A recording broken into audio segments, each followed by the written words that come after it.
They didn't yell, they didn't blame me. They just didn't invite me. It all started with a group message. I wasn't in it. It was about a dinner, Mom's birthday, Saturday night at Patterson Steakhouse, the nice one by the lake. Family only. I found out from my younger brother, Ethan. He sent a quick text like it was no big deal. Hey, just so you know, Mom's dinner this weekend is kind of just for close family. Hope that's okay. Close family. I stared at that message for a long time. I tried to reply a few times, then deleted each one. Finally, I just sent, "Did you mean to leave me out?" He didn't answer. But my sister Alexis did, 2 hours later. She's 2 years younger than me, lives back home in Georgia, divorced, has 2 boys, works part-time as a teacher's aide at our old elementary school. She said, "Let's not make this about you, Madison." That was it. I didn't reply, not because I didn't know what to say, I had plenty to say, I just didn't think it was worth it. They had already decided I didn't fit anymore. I'm Madison Lane, 33 years old. I co-founded a tech company called CoreMap in Seattle. We help cities and companies save money and time by building smarter delivery routes. In my world, I matter, people see me, hear me, need me. But back home, I'm invisible, a name they only mention when it's useful. I didn't beg them to include me. But I did book a flight. Because silence that loud feels like a question begging for an answer.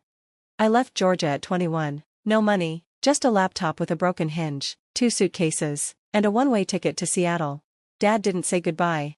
Mom gave me a sandwich, tuna on rye, no note. Back then, I told myself that was enough. I rented a tiny apartment above a deli that opened before dawn, slept on a futon I borrowed, waited tables, took night classes, wrote code in bus stations and laundromats. For 3 years, I worked like the rent was always overdue, because it was. Alexis stayed. She married Kyle, church guy, quiet smile. They had 2 boys. I sent gifts. She didn't respond much, but Mom always thanked me for the baby clothes, books, gift cards. It felt polite, not personal. I tried to visit for Christmas once. They said the boys were sick, RSV, not a good time. By 28, I started CoreMap with a professor and a truck driver. We used free data and borrowed servers. Our tech saved one company $40,000 in fuel in 3 months. That's when people started calling, investors, city mayors, delivery companies. We were featured in tech articles. Back home, they still just said I did something with computers. Dad said, "She works with maps and machines," bit over my head. It always was. When Alexis got divorced, she almost lost her car. She didn't tell anyone, just Mom. Mom told me. I wired $8,000 that night. No one thanked me, not in words, not even Alexis. But a month later, she posted a picture on Facebook, starting fresh, 1 mile at a time, God is good. No mention of me. No message. But I saw the car, same license plate, paid off.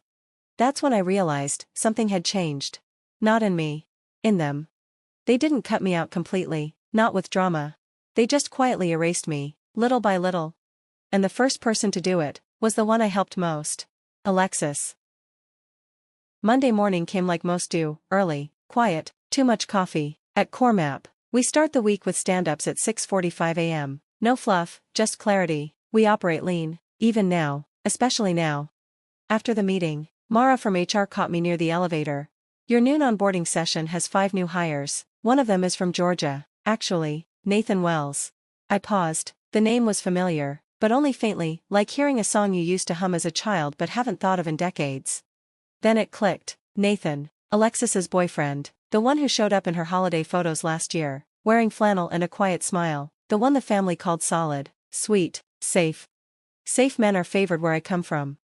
Mara handed me the packet. He's junior data analytics, background in civil engineering, pivoted to systems modeling last year. I walked into the onboarding room 15 minutes later, 5 fresh faces, fresh haircuts, nervous posture.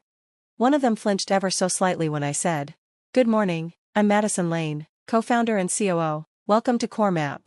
Nathan. His jaw tensed, his pen hovered in the air, he didn't say a word for the next 30 minutes. After the session, as the others filed out to meet with HR, he lingered.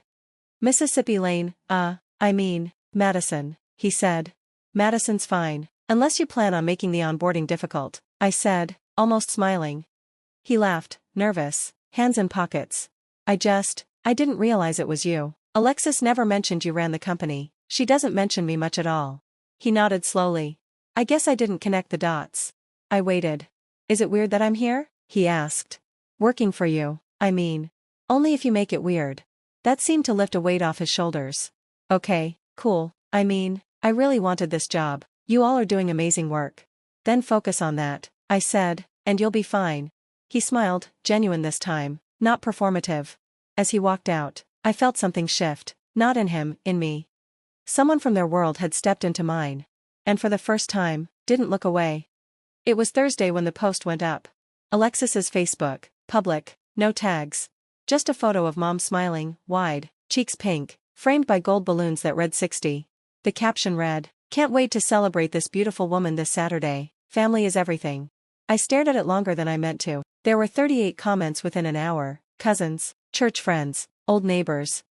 So proud of her, all the sisters together again, Debbie's bringing the lemon cake. I scrolled through them like I was watching a window close, no mention of me, not even a quiet wish you were here, no one asked where the firstborn daughter was. I wasn't forgotten, I was erased. There's a difference, forgetting is passive, accidental. But erasure? Erasure takes intention. Silence sharp enough to cut. I closed the app, pushed the phone away, sat there for a while, the kind of stillness that feels heavier than noise. Then I stood up, walked to my closet, pulled out the navy suit, pressed it myself. I booked the flight that night, not out of spite, not to make a scene.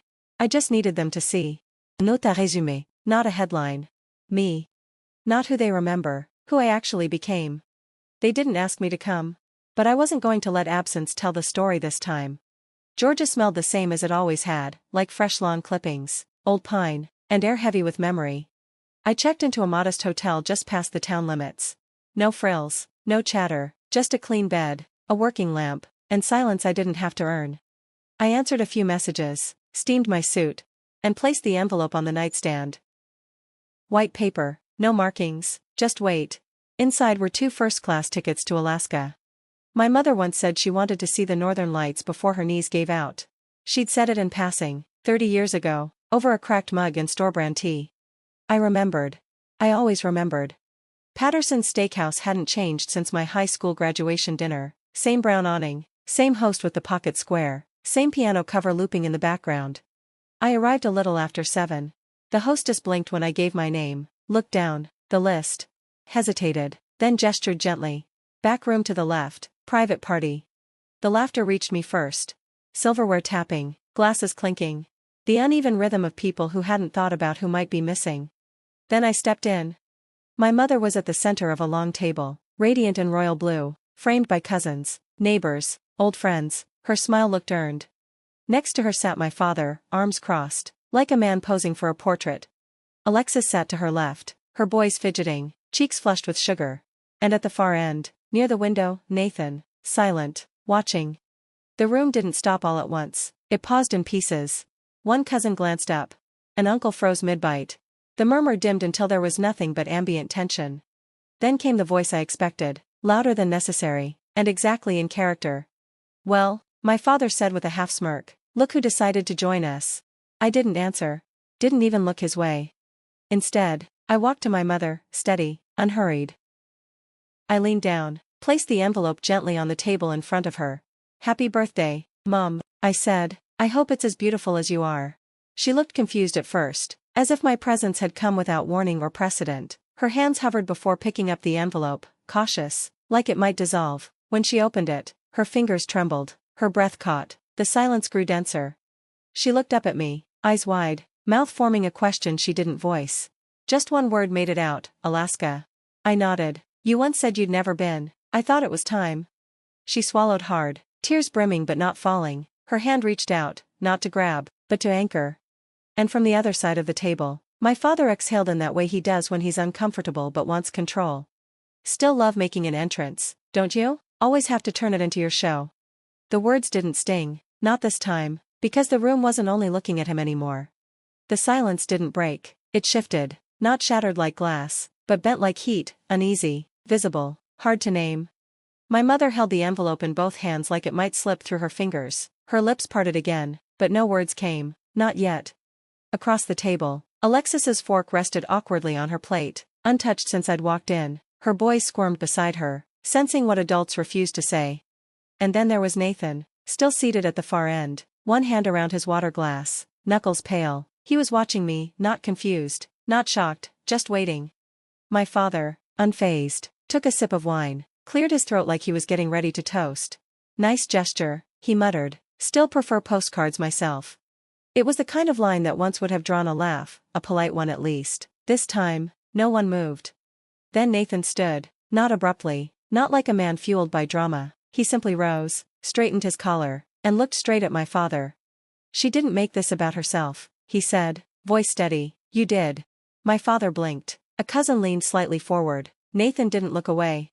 That's Madison Lane, he continued, co-founder and COO of CoreMap, one of the fastest-growing AI logistics companies on the West Coast. She's not just impressive, she's respected, she's fair, and she's the reason I took this job.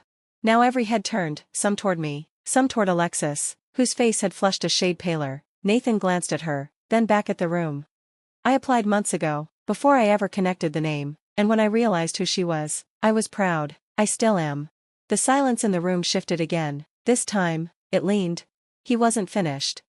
You talk about family like it's something that never changes, but real family evolves, learns, includes. Madison didn't walk away. You pushed her out, and even then, she built something the rest of us now benefit from, including me. He sat down. No applause, no affirmations, just the weight of his words settling like dust in sunlight.